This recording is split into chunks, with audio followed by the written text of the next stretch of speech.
Thanks for joining us for our next installment of our small group study. We're going to be talking about some of the minor prophets this week. Chad, would you go ahead and read Nahum, chapter 1, verse 1. All right, Nahum 1:1. An oracle concerning Nineveh, the book of the vision of Nahum of Elkosh. The Lord is a jealous and avenging God. The Lord is avenging and wrathful. The Lord takes vengeance on his adversaries and keeps wrath for his enemies. The Lord is slow to anger and great in power, and the Lord will by no means clear the guilty. His way is in whirlwind and storm, and the clouds are the dust of his feet. He rebukes the sea and makes it dry. He dries up all the rivers. Bashan and Carmel wither, the bloom of Lebanon withers. The mountains quake before him, the hills melt. The earth heaves before him, the world and all who dwell in it. Who can stand before his indignation? Who can endure the heat of his anger? His wrath is poured out like fire, and the rocks are broken into pieces by him. The Lord is good, a stronghold in the day of trouble. He knows those who take refuge in him. But with an overflowing flood, he will make a complete end of the adversaries and will pursue his enemies into darkness. So one of the things that's kind of unusual about the book of Nahum is that rather than really a prophecy against the people of God, it's really a prophecy against the Assyrians. And one of the things that's kind of fascinating is if you have this view of prophets as kind of God's mad at you and he just can't wait to smite you, then that makes sense that God would go after these guys. But if you have a view that God's kind of calling his people back to the covenant, then the book of Nahum is kind of a strange situation where you have a prophet of God prophesying against the fall of a people that have no covenant with God. So what are we to make of Nahum, and why is he prophesying against Assyria? Well, it's one of those things, in a sense, Assyria has served the role of God's servant in bringing judgment on Israel.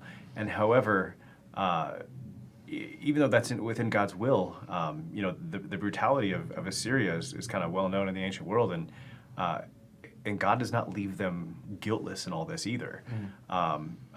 And so that when the nation of Israel is called back to covenant faithfulness and in some sense is going to eventually return to the promised land and stuff, God is going to judge those who've treated them unfairly and harshly. Yeah, I think that it's kind of a mistake to think that, well, God has a covenant with Israel and with nobody else. I mean, obviously all mankind has a certain covenant with God, and God's going to hold all of them to account for that. And so, we could make the mistake of thinking that, well, if I'm a friend of God, if I have a relationship with God, it's all downside. God's going to judge me and discipline me, but he won't if I just kind of leave him. That's certainly not the case, and we'd be foolish to think that.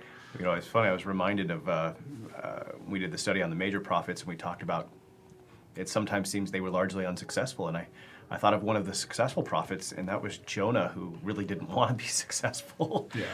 And it wasn't to the nation of Israel at all, but the entire nation of Nineveh seemed like it was brought to repentance. Yeah, and so really it's interesting that God has this this prophet basically prophesying against Nineveh, and really one of the major aspects of what Nahum is getting on about in his book is the glory of God and the weightiness of the glory of God, and why might that be something that is an important theme when dealing with a place like Assyria? When you deal with a place like Assyria, and it's all about power, right? Mm-hmm. And power is kind of at the top of the hierarchy in a sense. And thinking that there's not something out there or someone out there who's more powerful than you, and that you're at the top of the food chain, the top of the hierarchy, so to speak, is a mistake. And putting that weightiness on the glory of God in light of that is kind of what's being, God's trying to establish here. Yeah, it seems like there's something pretty destructive about feeling like you're the strongest, most powerful person around. There's something destructive to your character when you think that.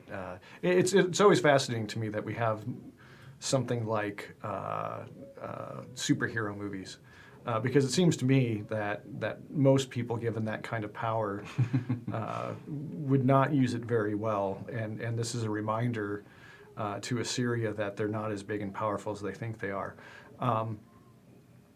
One of the things that I think that is an important aspect of the book of Nahum is just the idea that that it often seems like the wicked prosper. And really, what's the message in light of that feeling that most people have? That at some point, everybody's going to face judgment. And you might feel like the wicked are prospering for a season, but God, through the prophet, is making sure Israel realizes, no, everybody's going to face judgment for the wrong they've done. Yeah. Now, one of the things that you mentioned is that Assyria is known kind of in the ancient world as being an incredibly cruel empire. And what's the relationship between that violence? What's the relationship between the violence that Assyria engages in and their success? The Bible kind of gives a description of what their warriors are like and things of this sort, and it invokes fear in anybody who might possibly be in their way. And obviously, when fear inhabits a people, they're done. They're not Right. going to win a battle at that point. And so there could be some connection there.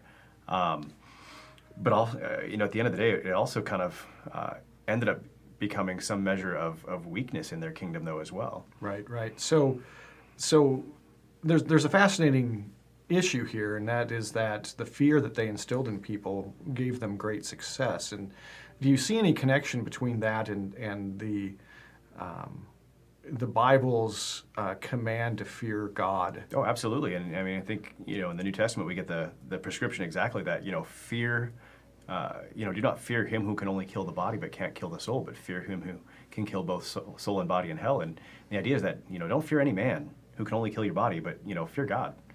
Yeah, there's some theologians who would argue that whatever you fear is your God. Whatever you fear ultimately is your God. Now, we might not formulate it that way, but why might it be useful for us to think about that?